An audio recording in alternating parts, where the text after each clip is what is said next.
வணக்கங்க. இன்றைக்கி நம்ம சேனலில் நம்ம எப்படி மஷ்ரூம் கிரேவி பண்ணுறதுன்னு பார்க்கலாம்.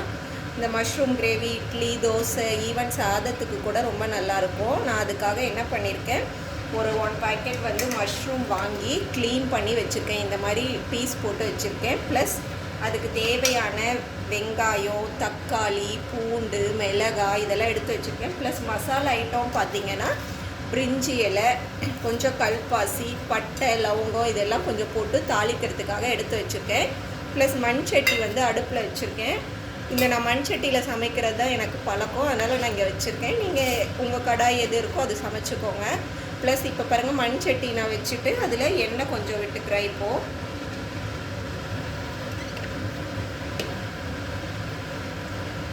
எண்ணெய் விட்டுட்டு எண்ணெய் நல்லா காஞ்சி வந்துருச்சு. இப்போ நான் கொஞ்சம் கடுகு ஆட் பண்ணிக்கிறேன்.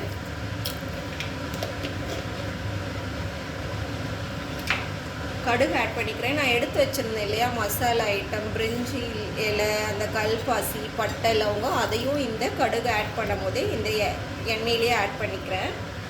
இது நல்லா பொரிஞ்சு வரட்டும். அதுக்கப்புறமா நம்ம கொஞ்சம் சோம்பு ஆட் பண்ணிக்கலாம். ஏன்னா கொஞ்சம் சோம்பு ஆட் பண்ண அந்த பெருஞ்சீரகம்னு சொல்லுவோம் இல்லையா, அதை ஆட் பண்ணிக்கலாம்.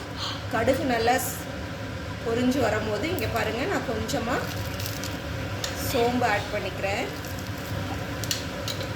இப்போ சோம்பு நல்லா பொரிஞ்சு வரட்டும். நம்ம வெங்காயம், பூண்டு, மிளகாயெல்லாம் வச்சுருக்கோம் இல்லையா, அதை ஆட் பண்ணிக்கலாம். நீங்கள் பச்சை மிளகா கூட ஆட் பண்ணிக்கலாம். என்கிட்ட இப்போ இல்லை வீட்டில், அதனால் நான் ஆட் பண்ணலை. கொஞ்சம் வரமிளகா எடுத்துருக்கேன். ஏன்னா நம்ம மிளகாத்தூள் ஆட் பண்ணுவோம் இல்லையா, அதனால் நான் கொஞ்சமாக வரமிளகா எடுத்துருக்கேன். நீங்கள் பச்சை மிளகா ஆட் பண்ணிக்கோங்க. இப்போ நல்லா அந்த சோம்பு நல்லா நிறம் மாறி வந்தோடனே இந்த வெங்காயத்தையும், பூண்டு, கருவேப்பிலை ப்ளஸ் இந்த வரமிளகா, நீங்கள் பச்சை மிளகா வேணும் ஆட் பண்ணிக்கோங்க. ஆட் பண்ணிவிட்டு நல்லா கலரி விட்டுருங்க. பாருங்கள், இது எல்லாத்தையும் நல்லா நம்ம வதக்கி விட்டுறலாம். இந்த எண்ணெயிலேயே நல்லா இந்த வெங்காயம், அந்த மசாலாலாம் நல்லா வதங்கி வரட்டும். அப்போ தான் உங்களுக்கு அந்த மசாலா, அந்த பிரிஞ்சி இலை, பட்டை, லவங்கோடைய டேஸ்ட்டு, சோம்புடைய டேஸ்ட்டெல்லாம் நல்லா இந்த எண்ணெயில் பொரிஞ்சு வதங்கி வரும்போது தான் நல்லாயிருக்கும். நான் இஞ்சி பூண்டு ஆட் பண்ணலை, வெறும் பூண்டு மட்டும் ஆட் பண்ணியிருக்கேன். நீங்கள் இஞ்சி பூண்டு விழுது கூட ஆட் பண்ணிக்கலாம். நான் இன்றைக்கி இஞ்சி ஆட் பண்ணலை. நீங்கள் வேணும்னா நீங்கள் அந்த இஞ்சியும் இந்த பூண்டு நான் இப்போ போட்டேன் இல்லையா வதக்கிறதுக்கு, அதை பேஸ்ட்டாக கூட அரைச்சி போட்டுக்கோங்க. அது இன்னும் நல்லா ஸ்மெல் கொடுக்கும், நல்லா ஃப்ளேவர் கொடுக்கும். இந்த மாதிரி நல்லா வதக்கி விட்டுக்கோங்க. இது நல்லா வதங்கிட்டு இருக்கட்டும். நம்ம இந்த கிரேவிக்கு தேவையான தேங்காய் எப்படி அரைக்கணும்னு உங்களுக்கு சொல்லிடுறேன். நான் மிக்ஸி ஜாரில் கொஞ்சம் அரை மூடி தேங்காய், அரை மூடியில் கொஞ்சமாக எடுத்திருக்கேன். ப்ளஸ் 4-5 பல் சின்ன வெங்காயம் ஆட் பண்ணியிருக்கேன். அதோட இப்போ கசகசா கொஞ்சம் ஆட் பண்ண போகிறேன். இப்போ பாருங்கள், கொஞ்சமாக கசகசா ஆட் பண்ணிக்கிறேன். இதோட கொஞ்சமாக பொட்டுக்கல்ல ஆட் பண்ணி இதை நம்ம அரைச்சி எடுத்துகிட்டு வந்துடலாம். இந்த கிரேவிக்கு தேவையான தேங்காய் மசாலா இது நம்ம அரைச்சி எடுத்துகிட்டு வந்துடலாம். இப்போ பாருங்கள், நான் கொஞ்சம் ஒரு டீஸ்பூன் பொட்டுக்கல்ல இதில் ஆட் பண்ணிவிட்டு இதை அரைச்சி எடுத்துகிட்டு வந்துடுறேன். இங்கே பாருங்கள், நான் வெங்காயம் வதங்கிட்டு இருக்குன்னு சொன்னேன் இல்லையா, நல்லா வதங்கி வந்துருச்சு. இப்போ இதில் தக்காளி ஆட் பண்ணிக்கலாம். நான் ஒரு 3 சின்ன தக்காளியை கட் பண்ணி எடுத்திருக்கேன். உங்களுக்கு கிரேவி கன்சிஸ்டன்சிக்கு எப்படி வேணுமோ எடுத்துக்கோங்க. நான் ஒரு சின்னதாக ஒரு 3 தக்காளி மட்டும் எடுத்து நல்லா வதக்கி விட்டுடலாம். இதையும் ஆட் பண்ணி இந்த ஸ்டேஜில் இப்போது நம்ம கொஞ்சம் இந்த தக்காளி வெங்காயத்துக்கு தேவையான அளவு உப்பு ஆட் பண்ணிக்கலாம். நான் கல்லுப்பு தான் சமையலுக்கு யூஸ் பண்ணுறேன். ஸோ கல்லுப்பு ஆட் பண்ணிவிட்டு கொஞ்சம் மஞ்சள் ஆட் பண்ணிக்கலாம். இங்கே பாருங்கள், கல்லுப்பு நான் தேவைக்கு எடுத்திருக்கேன், அதை ஆட் பண்ணிட்டேன். ப்ளஸ் மஞ்சள் தூள் ஆட் பண்ணிக்கலாம். இந்த ஸ்டேஜில் நம்ம 1 டீஸ்பூன் மஞ்சள் தூள் ஆட் பண்ணிக்கோங்க. ஆட் பண்ணிவிட்டு இதை நல்லா வதக்கி விடுங்க. மூடி போட்டு நல்லா வதக்கி விடுங்க. இந்த தக்காளியெல்லாம் நல்லா மசிஞ்சு வர அளவுக்கு இந்த எண்ணெயிலேயே, ஏன்னா உப்பு ஆட் பண்ணியிருக்கோம்ல, நல்லா வதங்கி வரும். ஸோ மூடி போட்டு இதை அப்படியே கொஞ்சம் நேரம் நல்லா வதங்கட்டும், மசிஞ்சு வரட்டும். அப்புறமா நம்ம மஷ்ரூம் ஆட் பண்ணிக்கலாம். இப்போ பாருங்கம்மா, நான் ஒரு 5 to 10 மினிட்ஸ் நல்லா மசிச்சு எடுத்துகிட்டு வந்துட்டேன். இந்த வெங்காயம் நல்லா வதங்கிடுச்சு. பாருங்கள், இந்த அளவுக்கு நல்லா வதங்கி இந்த மேலே பாருங்கள் நல்லா ஆயில் பிரிஞ்சு வர்றது தெரியுதா உங்களுக்கு? இப்போ இந்த ஸ்டேஜில் நம்ம க்ளீன் பண்ணி வச்ச இந்த மஷ்ரூம் காளானை ஆட் பண்ணிப்போம். நம்ம ஆல்ரெடி உப்பு ஆட் பண்ணிட்டோம் இல்லைங்களா, அதனால் இப்போ இந்த ஸ்டேஜில் உப்பெல்லாம் ஆட் பண்ண வேண்டாம். அதுவே ரொம்ப சஃபிஷியண்ட்டாக இருக்கும், உங்களுக்கு போதுமானதாக இருக்கும். இப்போ நல்லா மிக்ஸ் பண்ணி விட்டுட்டு ஒரு 5 மினிட்ஸ் அப்படியே விட்டிங்க அப்படின்னா இந்த மஷ்ரூம்லேயே உங்களுக்கு தண்ணி எல்லாம் வரும் இல்லையா, அந்த தண்ணி வரட்டும்.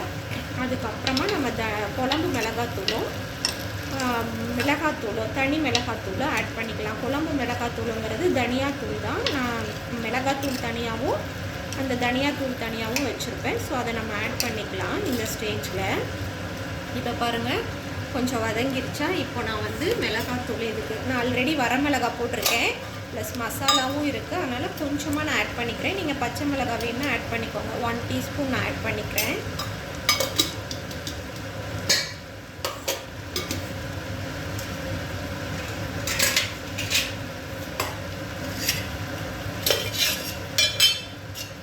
குழம்பு மிளகாத்தூள் வந்து அதாவது தனியாத்தூள் வந்து 2 டீஸ்பூன் ஆட் பண்ணிக்கோங்க. ஏன்னா நமக்கு குழம்பு வேணும் இல்லையா அந்த கன்சிஸ்டன்சி, அதனால் 2 டீஸ்பூன் ஆட் பண்ணிக்கோங்க. எல்லாமே நம்ம ஆட் பண்ணிட்டோம். ஆல்ரெடி நம்ம என்ன ஆட் பண்ணிட்டோம், உப்பு, மஞ்சள்தூள், இப்போ வந்து மிளகாத்தூளும் குழம்பு மிளகாத்தூள் தனியாத்தூளை ஆட் பண்ணிட்டோம். இப்போ நல்லா இதை மிக்ஸ் பண்ணி விடுங்க. இந்த காளான்லேயே தண்ணி விடும் இல்லைங்களா, அதுலேயே இது கொஞ்சம் நேரம் வதங்கட்டும். அதுக்கப்புறமா நான் என்ன பண்ணணும்னு உங்களுக்கு சொல்கிறேன். இப்போ பாருங்கள் ஒரு 5 மினிட்ஸ் ஆயிடுச்சு. இப்போ பாருங்கள் மஷ்ரூம் அப்படியே நல்லா இப்போவே அந்த கிரேவி திக்னஸ் வந்துருச்சு. ஏன்னா நம்ம அந்த குழம்பு மிளகாத்தூள் ஆட் பண்ணோம் இல்லையா, அந்த மனம் பாருங்கள். ஸோ இப்போ நல்லா சுண்டி வந்துருச்சு. இப்போது நம்ம தேவைக்கு தண்ணி ஊற்றிக்கலாம். நான் வந்து 1 கிளாஸ் ஆஃப் வாட்டர் எடுத்து வச்சு இதில் மிக்ஸ் பண்ண போகிறேன். ஏன்னா உங்களுக்கு அந்த மிளகாத்தூள் தனியாத்தூள் ரா ஸ்மெல் போகணும் இல்லைங்களா, ப்ளஸ் குழம்பும் நமக்கு கிரேவி கன்சிஸ்டன்சிக்கு வேணும் இல்லைங்களா, தேங்காய் ஊற்றுவோம்ல அதுக்கப்புறம். அதனால் இப்போ என்ன பண்ணியிருக்கேன், இந்த 1 கிளாஸ் ஆஃப் வாட்டர் இதில் ஆட் பண்ணிவிட்டு ஒரு 5 மினிட்ஸ் மட்டும், ஏன்னா மஷ்ரூம் ரொம்ப நேரம் நம்ம வேக வைக்கணும்னு இல்லை, அந்த மிளகாத்தூள் தனியாத்தூளுடைய ஸ்மெல் போனால் போதும். அதுக்காக ஒரு 5 மினிட்ஸ் நல்ல மேலே பாயில் ஆன பிறகு நம்ம அந்த அரைச்சி வச்ச மசாலாவை ஆட் பண்ணினா நமக்கு அவ்வளோதான், நம்ம கிரேவி ரெடி ஆயிரும். ஸோ இதை நான் என்ன பண்ணுறேன், மூடி போட்டு அப்படியே ஒரு 5 மினிட்ஸ் நல்லா கொதிக்க விடுறேன். கொதிக்க விட்ட பிறகு நம்ம வந்து அந்த மசாலா பேஸ்ட் ஆட் பண்ணிக்கலாம். இங்கே பாருங்கள் நான் ஒரு 5 மினிட்ஸ் விட சொல்லியிருந்தேன் இல்லையா, இப்போ பாருங்கள் நல்லா பாயில் ஆகுது, தெரியுதா உங்களுக்கு. ஸோ இந்த ஸ்டேஜில் மஷ்ரூமும் நல்லா ஷ்ரிங்க் ஆகாமல் அப்படியே முழுசாகவே இருக்குது பார்க்க.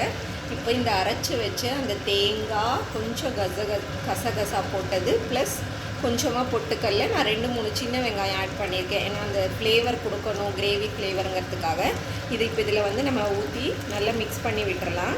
இந்த தண்ணி கன்சிஸ்டன்சி உங்களுக்கு எப்படி கிரேவியாக வேணுமா இல்லை தோசைக்கு தொட்டு சாப்பிட்ற மாதிரி கொஞ்சம் தண்ணியாக வேணுமாங்கிறது இது இட்ஸ் அப் டு யூ, உங்களுடைய இதுதான் ப்ரிஃபரன்ஸு.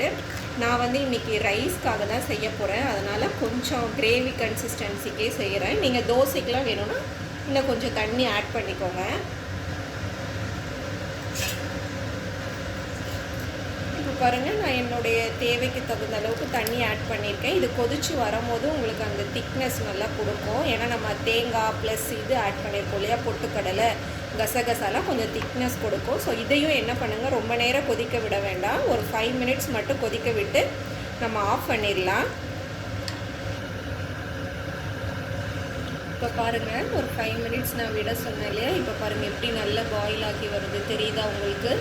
இந்த ஸ்டேஜில் ஆஃப் பண்ணிடுங்க. ஏன்னா நம்ம சட்டியில் வச்சுப்போம், அந்த சட்டி ஆஃப் பண்ணால் கூட பாயில் ஆகிட்டே இருக்கும். இப்போ நான் ஆஃப் பண்ணிட்டேன் பாருங்கள், அது இன்னும் எவ்வளோ நேரம் பாயில் ஆகுதுன்னு. அதுதான் இந்த சட்டியில் சமைக்கிறது மண் சட்டியுடைய ஸ்பெஷலு. ஸோ நான் வந்து ஏர்லியராகவே 10 மினிட்ஸுங்கிறது 5 மினிட்ஸ்லேயே ஆஃப் பண்ணிட்டேன். உங்களுக்கு இந்த சட்டி சூட்லேயே அது இன்னும் நல்லா வெந்து வந்துடும். பாருங்கள் அந்த தேங்காய் ஊற்றுறதெல்லாம் நல்லா பிரிஞ்சு வந்திருக்கு. கன்சிஸ்டன்சியும் பாருங்கள் நல்லா கெட்டியாயிடுச்சு. இது தோசை இட்லிக்கெலாம் ரொம்ப நல்லாயிருக்கும், ஈவன் சப்பாத்திக்கு கூட இது ரொம்ப நல்லாயிருக்கும். இப்போ நான் கொஞ்சமாக கொத்தமல்லி தழை சேர்த்துக்கிறேன்.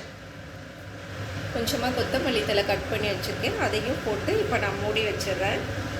நம்மளுடைய மஷ்ரூம் கிரேவி ரெடி ஆயிடுச்சு. இதை நீங்கள் எல்லா சப்பாத்தி, இட்லி, தோசை, ஈவன் ரைஸ் எல்லாத்துக்குமே, நாங்கள் இன்றைக்கி ரைஸ்க்கு தான் எடுத்துக்க போகிறோம். ரொம்ப நல்லாயிருக்கும். ட்ரை பண்ணி பார்த்துட்டு எப்படி இருக்குதுன்னு சொல்லுங்கள்.